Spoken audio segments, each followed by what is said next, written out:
Caligula's birth is no ordinary event. It's seen as the emergence of a fated ruler. On a night cloaked in mystery, astrologers from Alexandria gather under a sky charged with astrological meaning. His birth is marked by the influence of Venus and Mars, signaling a destiny laced with power, seduction, and danger. From his early years, Caligula is drawn to power and the mystique of desire. He observes Rome's powerful with fascination, absorbing lessons in control and charisma. Elders in the court notice his unsettling charm, his keen interest in Venusian and martial rituals. On his initiation night, a ritual performed under Venus's auspicious alignment, a high priestess anoints Caligula. Her touch lingers as she whispers words of the goddess's blessings.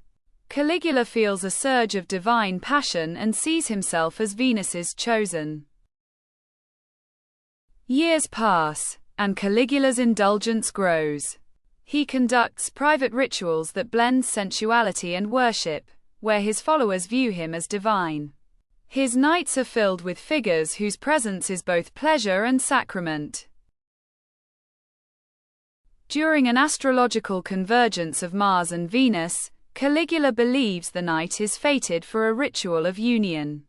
Draped in robes of deep red, he performs a passionate rite under the moon, invoking strength and desire in equal measure. Caligula hosts his first grand banquet, a night designed as a feast for both the body and spirit.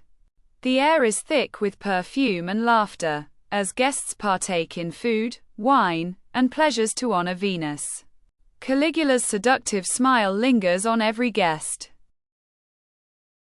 A famed oracle tells Caligula of a union that will make him immortal. He interprets this as a divine marriage between his spirit and Venus, seeing himself as chosen to transcend human boundaries through desire and power. Caligula's nights turn to ceremonies in the Temple of Venus, where he invites select followers to partake in rituals of ecstasy.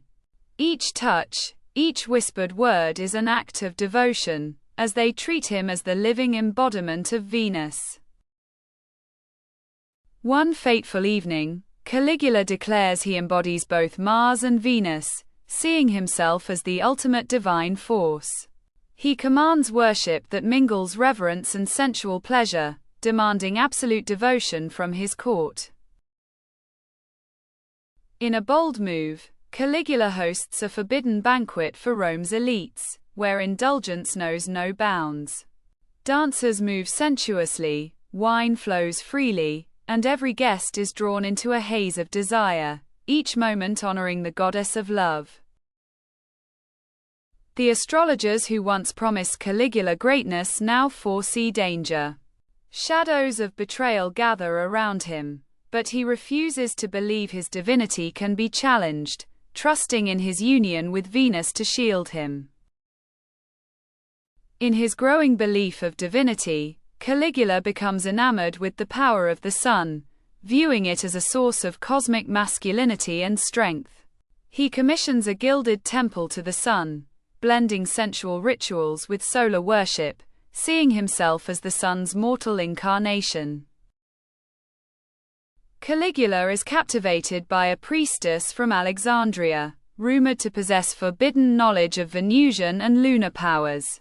Her allure and mystique draw him deeper into uncharted realms of sensual and occult power, testing the limits of desire and divinity.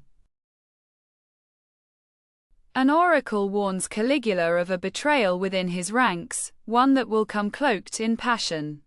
Though he dismisses the omen, he grows increasingly paranoid, and his rituals take on darker, more possessive tones, invoking spirits and forces to guard his reign.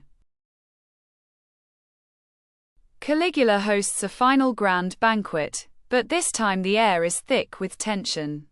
Every movement is scrutinized, every gesture watched. Attendants and nobility sit in uneasy silence, aware of the emperor's gaze, feeling his escalating suspicion. Desperate to retain his power, Caligula conducts a private midnight ritual under a full moon, invoking Venus and Mars in a plea for strength. He stands alone in the temple, chanting with intensity as he seeks divine intervention in his favor. In a fevered dream, Caligula sees himself betrayed by those closest to him. His visions show shadows moving through his palace, conspiracies forming, and a final image of a blade descending. He awakens, shaken, but determined to assert his power one last time. In a final act of defiance, Caligula holds a ritual in the Temple of Venus, calling upon his followers to swear allegiance in the name of divine pleasure and loyalty. His words are powerful, almost hypnotic, but even as he speaks, he senses the whispers of betrayal nearby.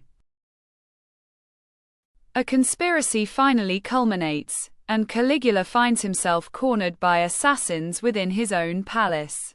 Though he tries to fight, he realizes the full weight of betrayal, facing the same forces he once believed he could control through power and desire. As Caligula falls, his reign ends, but his legacy of divine ambition and sensuality leaves an indelible mark on Rome.